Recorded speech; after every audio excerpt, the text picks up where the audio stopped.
경제 소식을 빠르고 친절하게 전달해 드립니다. 오늘 굿모닝 경제는 주원 현대경제연구원 경제연구실장과 함께합니다. 어서 오세요. 네, 안녕하십니까. 실장님, 어제로 국내 증시가 거래를 마쳤습니다. 올해 증시를 좀 되짚어 볼 텐데 생각보다 꽤 많이 올랐습니다. 19%가 올랐거든요. 이거 어떻게 평가하십니까? 올해 이제 코스피 기준으로는 2,200포인트 정도에서 어제 종가가 2,655.28포인트니까 19% 올랐고요. 요게 올해 얘기고 작년에는 마이너스 25%였거든요. 예. 그러니까 완전히 뒤집어진 거죠. 그리고 코스닥만 보더라도 작년에는 마이너스 34%였는데 올해 코스닥 시장의 수익률은 29%입니다. 작년 같은 경우는 이제 주식시장이 이렇게 수익률이 크게 안 좋았던 이유는 아무래도 이제 긴축 정책, 통화 정책이 시작이 됐거든요. 연준을 필두로 해서 그런 것 때문에 아무래도 금리가 올라가면 주식시장에는 마이너스 영향. 그런데 이제 올해 초경부터는 이제 대부분의 중앙은행들이 금리 올리는 걸 스탑을 하고 이제 그 금리 수준을 쭉 끌고 가는. 그러니까 쭉 끌고 간다는 거는 시장에서 볼 때는 이제 금리를 언젠가 내리겠구나 이런 기대감 이런 것들이 작용을 하면서 올해 이제 주식시장 전반을 끌어올렸고요. 코스피가 이제 수익률이 19%인데 삼성전자는 5만 5천 원 정도에서 어제 종가가 7만 8,500원으로 기억하는데 수익률이 40%입니다. 예. 그래서 올해 초에 만약에 삼성전자를 사셔 가지고 계속 가지고 계셨다라면 예를 들어 100만 원을 투자했다면 40만 원 수익을 보는 그런 한 해였다고 보시면 될 것 같습니다. 네, 이렇게 지금 증시가 회복세를 보이면서 IPO 시장도 올해 좀 다시 활성화됐다는 평가가 나오고 있는데 얼마나 나아진 거예요? 이제 IPO는 코스피에 직접 상장하는 경우도 있긴 하지만 그보다는 이제 코스닥을 우선적으로 많이 하거든요. 코스닥 같은 경우가 지금 올해 132개인데 이게 23년 만에, 그러니까 2000년 이후에 가장 많이 상장을 한 겁니다. 그래서 상장도 많이 좀 확대가 됐다 이렇게 보시면 됩니다. 자, 올해 주식 시장을 좀 이야기해 보자면 다시 뭐 테마주 이야기를 빼놓을 수가 없을 것 같습니다. 이 투자 경고 종목으로 지정된 종목도 좀 다수가 있었고 이 회전율 역시 높았는데 좀 어떤 테마가 투자자들의 관심을 끌었을까요? 주식 시장에서 이제 회전율이라 그러면은 시가총액 대비 그다음에 거래대금이거든요. 그러니까 시가총액 규모에 비해서 거래대금이 얼마나 많이 돌았냐. 이게 상위 20개 종목을 회전율이 높았던 종목 중에 8개가 테마주. 그러니까 2차 전지라든가 예.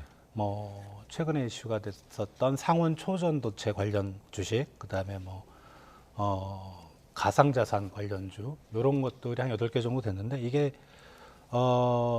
회전율이 상당히 높았고요. 수익률이 140%입니다. 아까 주식시장인 네. 코스피가 19%, 코스닥이 29%인데 한 5배 이상 높은 거죠. 그래서 이제 그런 종목들이 많이 관심을 받았고, 왜냐하면 이제 최근에는 뭐 삼성전자를 비롯해서 전반적인 주식시장이 조금 흐름이 좋긴 했었지만 올해 가을쯤에는 상당히 좀 안 좋았었거든요. 그러니까 전반적인 주가 흐름이 떨어지는 국면 가을쯤에 대신 뭔가 주식시장에 그 투자자들의 관심이 가는 그런 테마주가 이제 뉴스로 뜨니까 이제 그런 쪽에 관심을 가지고 갈 수밖에 없었고 이제 그런 반작용으로 테마주가 좀 반짝했었던 그런 한 해였습니다. 그 실장님, 올해는 특히 2차 전지와 관련한 종목들이 좀 투자자들에게 많은 관심을 받았잖아요. 물론 최근에는 실적 부진 또는 고평가 논란도 일고 있긴 하지만 이 2차 전지 내년에는 좀 어떤 성장세가 있을 거라고 보세요? 2차 전지는 중장기적으로 보면 아무도 그 부정적으로 평가하시는 분들은 없어요. 왜냐하면 우리가 내연기관차에서 전기차로 넘어갈 수밖에 없는 상황이고 우리가 뭐 5년을 10년을 20년으로 보면 전기차의 비중이 점점 늘어날 거고요. 그럼 2차 전지가 많이 쓰일 거잖아요. 예.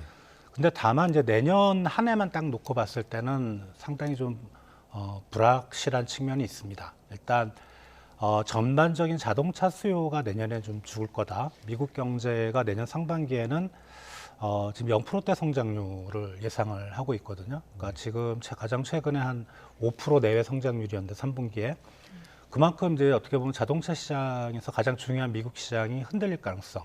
예. 역시 이제 전기차도 같이 따라갈 것 같고, 그리고 이차 전지가 중국 기업들의 추격도 무섭고요. 물론 이제 IRA를 통해서 미국이 이제 자기네 경제 블록에서 중국산 이차 전지가 들어온 걸 막으려고는 하고 있지만 세계 시장이 미국 시장만 있는 건 아니잖아요. 그래서 예. 그런 부분 때문에 그런 것 같고 또 전기차가 최근에 이제 뭐 유럽이라든가 뭐 우리나라도 그렇지만 어떤 보조금을 많이 좀 축소를 했어요. 그쵸. 그래서 그런 부분 때문에 전기차 수요가 단기적으로 좀 위축이 될 거다. 이런 뭐 중장기적인 플러스 요인과 단기적인 마이너스 요인이 내년에는 상존을 하면서 상당히 주가의 변동성이 좀 커질 가능성이 있겠다 이렇게 생각이 됩니다. 알겠습니다. 이 다시 좀 테마주 얘기로 돌아와 보겠습니다. 이 2차 전지가 유망 산업으로 떠오르다 보니까 사실 뭐 여러 기업들이 이 실제로는 2차 전지 산업을 영위하지 않으면서도 이 사업 목적에만 추가하는 등의 모습도 많이 보였거든요. 그럴 때마다 이제 주가가 출렁였는데 이 테마주의 투자를 할 때 주의해야 될 점이 있을까요? 기본적으로 이제 한 기업의 주가라는 거는 기업의 실적 그리고 그 기업의 미래의 실적 이런 것들이 반영이 되는 거거든요. 그렇다면 우리가 단순히 풍문으로 듣거나 뉴스로 듣거나 이런 것만을 가지고 그 기업을 평가해서는 안 될 것 같고요. 그 기업의 어떤 재무제표라든가 예. 그리고 기업의 어떤 오너의 경영 철학 그리고 그 기업이 그동안 밟아왔던 그런 자치 이런 역사들을 좀 더 종합적으로 좀 판단해서 이게 정말 그 2차 전지를 하고 2차 전지의 사업 비중을 늘려갈 기업인지 아니면 말씀하신 대로 그냥 2차 전지라는 명목만 걸고 어떤 활동을 하는 기업인지 그런 것들을 개인 투자자들께서 좀 한 발 물러서서 객관적으로 좀 판단을 하시고 투자를 하셔야 될 것 같습니다. 실장님 그리고 또 올해 주식시장을 돌아보면 결국 공매도 문제를 빼놓을 수는 없을 것 같습니다. 이 공매도 전면 금지 조치가 시장에 어떤 영향을 끼쳤다고 보시는지와 함께 또 내년엔 또 어떤 영향을 줄지 어떻게 보세요? 그 코로나 팬데믹이 터졌을 때는 네. 많은 국가들이 우리나라를 비롯해서 공매도를 일시적으로 좀 금지를 했는데 최근에 이제 다시 또 공매도 금지를 했던 국가는 거의 우리나라밖에 없습니다. 그래서 약간 생뚱맞긴 한데 네. 네. 이것 때문에 주가가 올랐던 측면도 분명히 있다고 생각이 됩니다. 다만 단기적으로는 이제 주식 시장에서 환영을 받겠지만 이게 다 장기적으로 보면은 상당히 좀 부작용이 많거든요. 일단 뭐 코로나 팬데믹 같은 경우는 해외에서 볼 때는 이해를 합니다. 워낙 이제 그때는 마진콜 걸리는 기관들도 많아서 주가가 과소평가되는 그런 경향이 있는데 우리나라에 대한 어떤 우리나라 금융시장에 대한 해외 평가가 좀 다운그레이드가 되는 예. 이제 그런 측면도 우리가 좀 생각을 해봐야 될 것 같고 우리가 이제 선진국에 진입을 하려면 여러 가지 뭐 조건들이 있는데 일단 금융시장이 글로벌 금융시장에 편입이 돼야 되는데 우리나라는 아직도 좀 그러지 못한 측면이 있거든요. 좀 멀리 본다면 사실 공매도 금지 조치는 좀 마이너스 요인이 컸지 않나 그렇게 생각이 됩니다. 알겠습니다. 또 올해 증시의 특징 가운데 하나 좀 사건 사고가 잦았습니다. 특히 뭐 라더견 사태 같은 주가 조작 사태가 좀 눈에 띄었는데 특히 이걸 올해 유독 이런 일이 반복됐다고 봐야 될까요? 어떻게 봐야 될까요? 사실 이제 그런 최근의 주가 조작, 과거의 주가 조작은 단기간에 매집을 해서 이제 그 주가 같은 거 하면 단기간에 파는 이게 시간이 길지 않았는데 최근의 주가 조작은 뭐 1년, 2년 뭐 이 정도 좀 좀 기간이 길거든요. 그러니까 작년부터 아마 이제 그런 움직임들이 좀 있었던 것 같고 왜냐하면 작년에 워낙 장이 안 좋았잖아요. 그죠? 예. 아까 말씀드렸던 수익률이만 마이너스가 크게 나왔었고 그리고 올해 상반기만 해도 지금 올해 경제 성장률이 한 1%대 정도.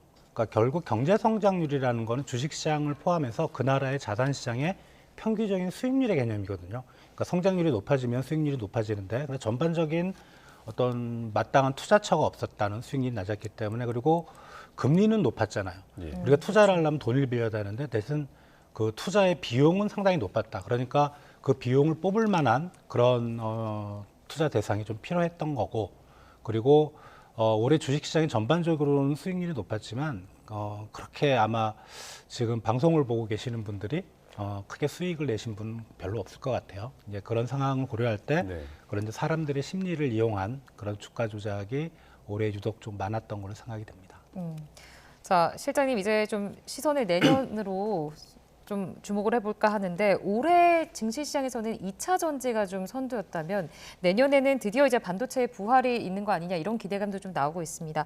당장의 반도체를 중심으로 이 기업 실적 기대감도 계속 나오고 있는데 또 더불어서 이제 지난 11월 생산과 소비도 증가세로 돌아섰습니다. 반도체 업황에 대해서 좀 어떻게 보고 계세요?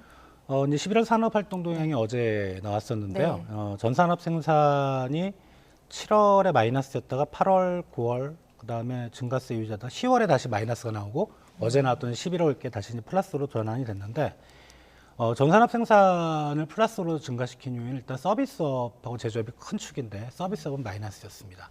그러니까 제조업이 플러스가 나왔고요.